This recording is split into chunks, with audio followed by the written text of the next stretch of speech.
Sure that she was dead. Guitar fell over, Paul. The guitar fell over. The news is out. Di awal tahun 1960-an, The Beatles hanyalah 4 anak muda dari Liverpool yang hidupnya dipenuhi musik, ambisi, dan mimpi besar. John Lennon, Paul McCartney, George Harrison, dan Ringo Starr. Saat itu belum ada stadion penuh teriakan, belum ada jutaan penggemar yang histeris, belum ada dunia yang menganggap mereka legenda. Mereka hanya bermain di klub-klub kecil Liverpool dengan suara gitar yang kadang kalah oleh keributan pengunjung.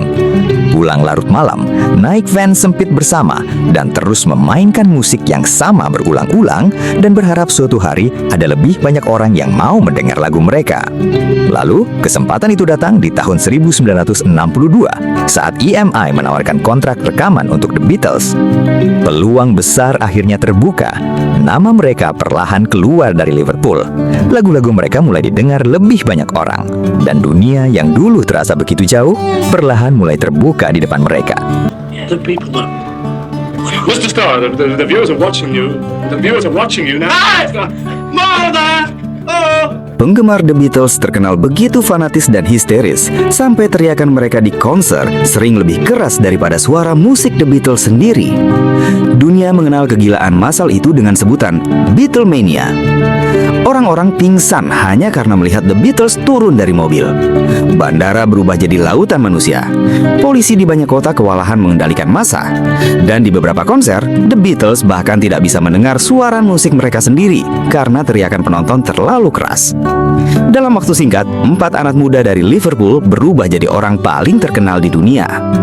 Jadwal mereka brutal, tur tanpa henti, rekaman non-stop, wawancara setiap hari. Mereka hampir tidak punya waktu untuk hidup normal. Kelelahan mulai mengubah suasana di antara mereka. Kadang mereka masih tertawa di depan kamera seperti tidak ada masalah. Tapi begitu masuk studio, suasananya berubah. Paul McCartney makin mendominasi proses rekaman dan mulai mengontrol banyak hal di studio. Ia menuntut semuanya terdengar persis sampai detail terkecil. Masalahnya, semakin besar kontrol Paul, semakin besar juga rasa frustasi anggota lain terhadapnya.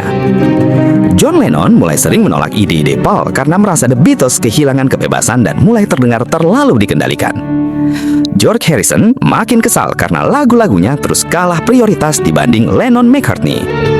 Sementara Ringo Starr lebih sering diam melihat semuanya, meski di dalam dirinya ia mulai merasa seperti orang luar di bandnya sendiri. Mereka masih menciptakan musik yang luar biasa. Rubber Soul, Revolver, Sgt. Pepper's Certain Hearts of Club Band.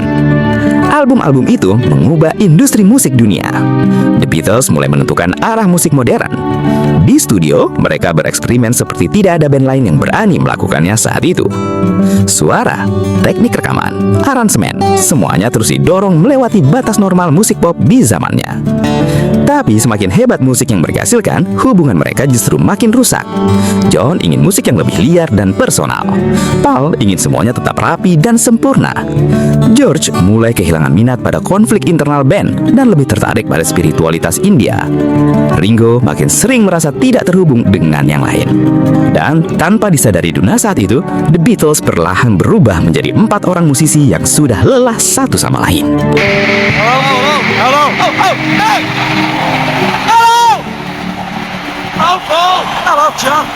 Banyak orang percaya Yoko Ono adalah penyebab utama hancurnya The Beatles. Padahal, sebelum Yoko Ono masuk ke lingkaran mereka, The Beatles sebenarnya sudah mulai bermasalah dari dalam. Dan salah satu pukulan terbesar datang saat Brian Epstein meninggal dunia setelah mengalami masalah kesehatan dan tekanan berat dalam hidupnya. Bagi publik, Brian cuma manajer. Tapi di belakang layar, ia adalah satu-satunya orang yang masih bisa menjaga The Beatles tetap terkendali. Saat ego mereka mulai bentrok, Brian biasanya jadi orang pertama yang turun tangan sebelum semuanya berubah jadi pertengkaran besar. Ia tahu cara menghadapi John Lennon saat emosinya mulai sulit dikendalikan. Ia tahu kapan Paul McCartney harus diberi ruang dan kapan ia perlu dihentikan. Ia tahu George Harrison mulai lelah karena merasa tidak benar-benar didengar. Dan ia tahu bagaimana membuat Ringo Starr tetap merasa penting di dalam band. Brian bukan sekedar mengatur bisnis, Ia adalah orang yang menjaga The Beatles tetap bersama saat ego mereka mulai saling bertabrakan. Dan setelah itu, keadaan di dalam The Beatles mulai berubah cepat. Untuk pertama kalinya, mereka kehilangan orang yang selama ini selalu bisa menjaga situasi tetap stabil. Hal kecil mulai gampang memicu ketegangan.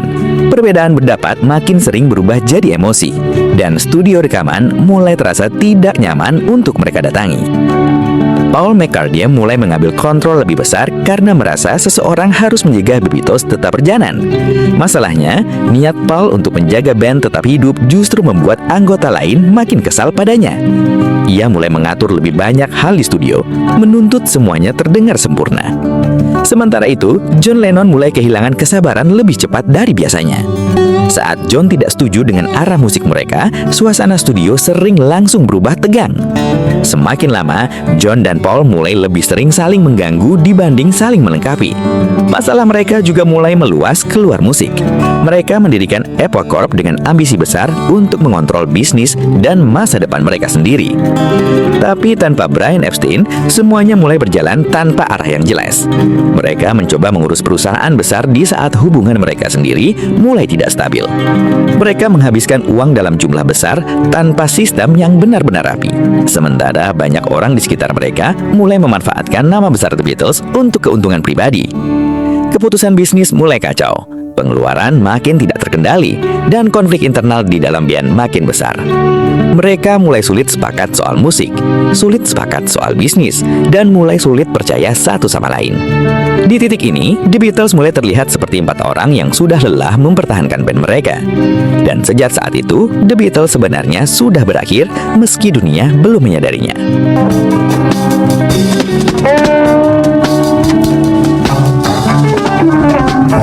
Lalu datanglah Yoko Ono. Yoko Ono adalah seniman avant-garde asal Jepang yang kemudian menjadi pasangan John Lennon. Dan sejak saat itu, namanya terus dikaitkan dengan bubarnya The Beatles. Publik menjadikannya kambing hitam. Media menggambarkannya sebagai perempuan yang menghancurkan band paling terkenal di dunia. Tapi kenyataannya jauh lebih rumit dari itu. Yoko tidak masuk ke hidup John Lennon saat The Beatles sedang baik-baik saja. Ia datang di saat hubungan di dalam band itu memang sudah mulai rusak. John sendiri sudah lelah menjadi Beatle. Ia lelah hidup di bawah tekanan jutaan orang. Lelah terus menjaga citra The Beatles. Dan mulai merasa hidupnya tidak lagi berkembang di dalam band itu. Bersama Yoko, John mulai masuk ke dunia baru yang benar-benar berbeda dari The Beatles. Dunia seni avant-garde, diskusi politik, aktivisme, kebebasan berekspresi, dan semakin sering Yoko berada di sisi John, semakin jelas kalau dunia John mulai bergerak menjauh dari The Beatles. Semakin lama, John mulai terlihat lebih antusias membangun hidup barunya bersama Yoko dibanding mempertahankan hubungan di dalam The Beatles. Untuk pertama kalinya dalam sejarah The Beatles, John membawa seseorang terus berada di sisinya bahkan saat sesi rekaman berlangsung. Bagi member lain, situasi itu terasa sangat aneh karena sebelumnya studio rekaman The Beatles adalah ruang pribadi mereka sendiri. Paul McCartney mulai merasa John berubah terlalu jauh dan semakin sulit diajak sejalan. Sementara John mulai melihat Paul sebagai orang yang terlalu ingin mengontrol semua hal di dalam band. George Harrison mulai makin menjauh dari konflik mereka. Sementara Ringo Starr lebih sering memilih diam karena lelah melihat hubungan mereka terus memburuk. Lalu muncul 2 nama. Alan Klein, manajer musik yang dikenal keras, agresif, dan sangat berani mengambil alih negosiasi bisnis besar. Dan Lee Eastman, pengacara hiburan sekaligus ayah mertua Paul McCartney yang ingin dipercaya mengurus bisnis The Beatles. John Lennon, George Harrison, dan Ringo Starr percaya Alan Klein bisa menyelamatkan kondisi bisnis mereka. Tapi Paul sama sekali tidak mempercayainya dan ingin Lee Eastman yang mengambil kendali. Dan sejak saat itu, hubungan mereka benar-benar berubah jadi perang terbuka. Untuk pertama kalinya, The Beatles benar-benar terpecah menjadi 2 kubu. Mereka tidak lagi duduk sebagai satu band yang mencari jalan keluar bersama. Setiap keputusan baru mulai mudah memicu kecurigaan dan perdebatan, dan setiap rapat berubah jadi pertarungan ego dan perebutan kendali. Kadang perdebatan mereka bahkan dimulai dari hal-hal kecil yang sebelumnya tidak pernah jadi masalah. Paul merasa member lain sedang membawa The Beatles ke arah yang berbahaya. Sementara John merasa Paul mulai bertindak seolah dirinya pemilik utama band itu. Kepercayaan di antara mereka perlahan hilang. Suasana studio makin dingin, tatapan mereka mulai berbeda, dan semakin lama mereka lebih sering saling mengganggu dibanding saling mendukung. Dunia masih mengenang The Beatles sebagai band terbesar sepanjang masa, tapi di balik semua lagu dan ketenaran itu, mereka sebenarnya sudah lama kehilangan kedekatan yang dulu membuat The Beatles begitu kuat. Okay, well, I don't mind. I'll play, whatever you want me to play. Good night, Paul. Say good night, John. Good night, Paul. Good night. Tanggal 10 April 1970, Paul McCartney merilis pernyataan yang mengejutkan dunia. Ia mengaku sudah tidak lagi bekerja bersama John Lennon, George Harrison, dan Ringo Starr. Tak ada kata bubar, tapi semua orang langsung mengerti. The Beatles selesai. Berita itu menyebar sangat cepat. Media menjadikannya headline utama. Penggemar syok, dan bagi jutaan orang rasanya seperti menyaksikan akhir dari sebuah era. Sebagian masih berharap semua ini cuma konflik sementara. Masih berharap mereka bisa kembali bersama seperti dulu. Tapi kenyataannya semuanya memang sudah terlambat. Bahkan di akhir The Beatles, John Lennon dan Paul McCartney masih menyimpan rasa kecewa satu sama lain. John marah karena Paul mengumumkan perpisahan mereka lebih dulu ke publik. Sementara Paul merasa semua yang selama ini ia pertahankan akhirnya runtuh di depan matanya sendiri. Dan saat Paul resmi membawa masalah mereka ke pengadilan London untuk membubarkan kemitraan bisnis The Beatles, banyak orang mulai sadar kalau hubungan mereka memang sudah tidak bisa diperbaiki lagi. Ironisnya, The Beatles tidak hancur saat mereka gagal. Mereka hancur saat berada di titik tertinggi dalam hidup mereka. Mereka punya uang, popularitas, pengaruh, dan jutaan orang yang memuja mereka di seluruh dunia. Tapi semua itu ternyata tidak cukup untuk membuat 4 orang tetap berjalan ke arah yang sama. Pada akhirnya, The Beatles tidak kalah oleh musik. Mereka kalah oleh hubungan yang perlahan berhenti berjalan. Brian Epstein meninggal, ego mereka makin besar, kepercayaan mulai hilang, John Lennon berubah, Paul McCartney makin ingin mengendalikan keadaan, George Harrison lelah tidak didengar, dan Ringo Starr perlahan merasa terasing di dalam bandnya sendiri. Masalah demi masalah terus menumpuk sampai akhirnya tidak ada lagi yang bisa benar-benar menyatukan mereka. Dan mungkin itulah alasan kenapa The Beatles tidak pernah benar-benar bisa diselamatkan lagi. Dunia masih memutar lagu-lagu The Beatles sampai hari ini. Dunia masih mengenang mereka sebagai band terbesar sepanjang masa. Karena pada akhirnya sebuah hubungan hancur bukan karena satu masalah besar, tapi karena orang-orang di dalamnya perlahan berhenti saling memahami.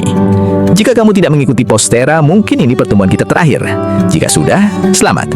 Wawasanmu bertambah hari demi hari.